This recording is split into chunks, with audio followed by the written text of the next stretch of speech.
Halo Sobat Inovasi dan Keberlanjutan. Pernahkah Anda membayangkan bahwa harta karun tersembunyi dapat ditemukan?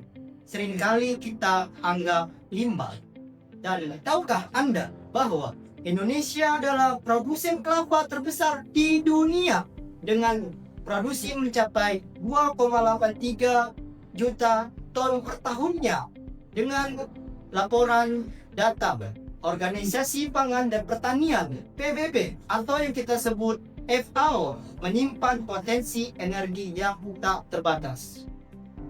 Kami, tim perencanaan bisnis dari Universitas Pamulang yang beranggotakan dengan saya sendiri, Sukri S. Arhab, dan dua rekan saya, Maria Yosefa dan Ilham Ramadan.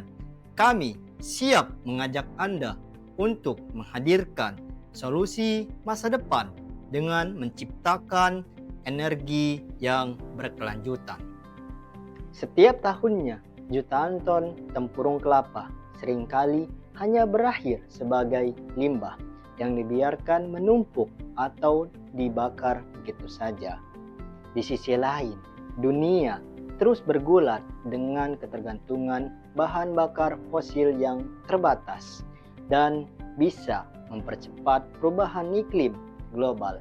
Bagaimana jika kita bisa mengubah dari limbah tempurung kelapa ini bisa menjadi solusi energi yang tak terbatas? Maka dengan bangga kami menghadirkan Coco Force, inovasi mengolah limbah tempurung kelapa menjadi briket arang premium berkualitas tinggi.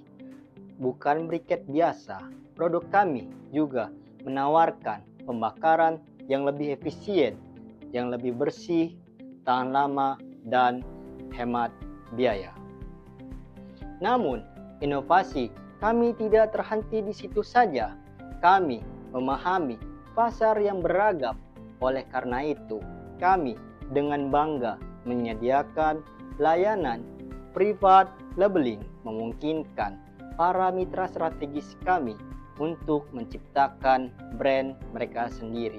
Dengan jaminan kualitas Coco Force, kami bermimpi lebih besar lagi.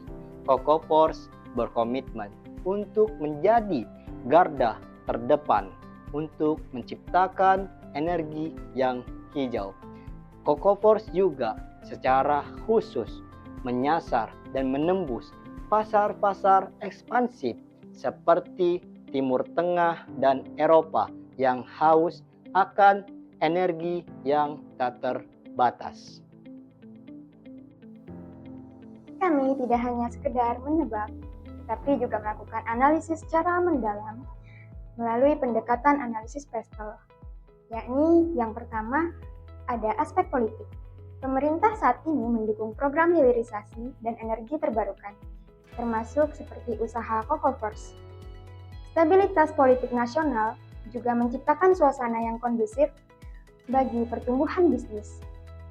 Selain itu, kebijakan bea cukai ekspor yang mendukung juga membuka peluang bagi produk briket Coco Force untuk menembus pasar internasional.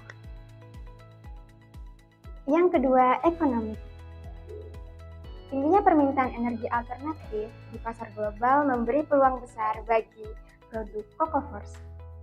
Namun, fluktuasi nilai tukar rupiah bisa mempengaruhi biaya produksi dan ekspor. Di sisi lain, pertumbuhan UMKM di Indonesia saat ini memberi potensi kerjasama dan memberikan pemasaran yang luas. Yang ketiga, sociological. Kesadaran masyarakat terhadap energi bersih semakin meningkat. Tren konsumsi yang berkelanjutan juga mendukung perkembangan produk ramah lingkungan seperti briket dari tempurung kelapa. Yang keempat, teknologi. Coco Force memanfaatkan digitalisasi untuk melakukan distribusi dan pemasaran produk. Selain itu, alat uji kualitas dan inovasi dalam proses karbonisasi briket digunakan untuk menjaga mutu produk dan juga meningkatkan efisiensi dalam produksi. Yang kelima, environmental. Coco Force juga berkontribusi dalam mengurangi limbah tempurung kelapa dan menjadikannya sebagai bahan bakar alternatif. Produk yang dihasilkan juga rendah emisi dan juga diupayakan mendapatkan sertifikasi eco-label agar bisa diterima secara internasional. Yang keenam, legal. Dalam menjalankan usaha, CocoForce harus memenuhi standar SNI, mematuhi hukum ketenagakerjaan, serta mengurus perizinan usaha dengan memberikan perlindungan kekayaan intelektual untuk menjaga legalitas produk dan brand. Selanjutnya, kami akan membahas mengenai segmen pelanggan melalui pendekatan analisis Value Proposition Canvas. Berikut terdapat diagram Value Proposition Canvas. Di dalam diagram itu sendiri terdapat dua komponen, yaitu Customer Segment dan Value. Apa saja yang terdapat di dalam Customer Segment itu sendiri? Jadi, di dalam Customer Segment itu sendiri terdapat 3 bagian, yaitu Customer Pains yang pertama, seperti tiket cepat habis, kualitas tidak konsisten, serta biaya impor yang mahal. Yang kedua, terdapat Customer Gains, yaitu harga sesuai regulasi, serta kepuasan konsumen atau kepuasan pelanggan. Dan yang ketiga, Customer Job, yakni briquet premium, serta briquet produk eco-friendly. Adapun juga mengenai value yang juga terdapat 3 bagian, yakni yang pertama produk seperti servis, briquet premium, kemasan vakum, serta sertifikasi internasional. Yang kedua adalah gain, yakni seperti pembakaran lebih lama dan program loyalitas untuk repeat order. Dan yang ketiga adalah pain, yaitu harga kompetitif, pemberian garansi, serta kualitas lebih terjamin. Selanjutnya, pembahasan mengenai strategi pemasaran.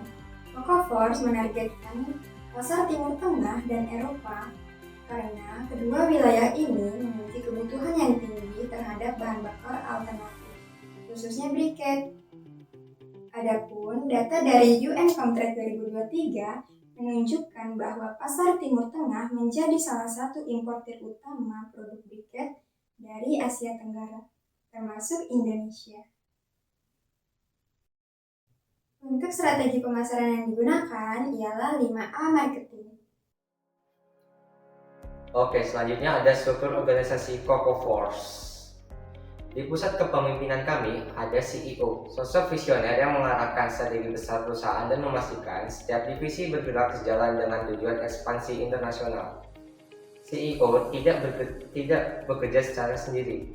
CEO dibantu 3 divisi kunci, yaitu pertama divisi operasional dipimpin oleh COO atau Chief Operating Officer yang dibantu oleh 2 manajer, yaitu manajer produksi dan manajer gudang.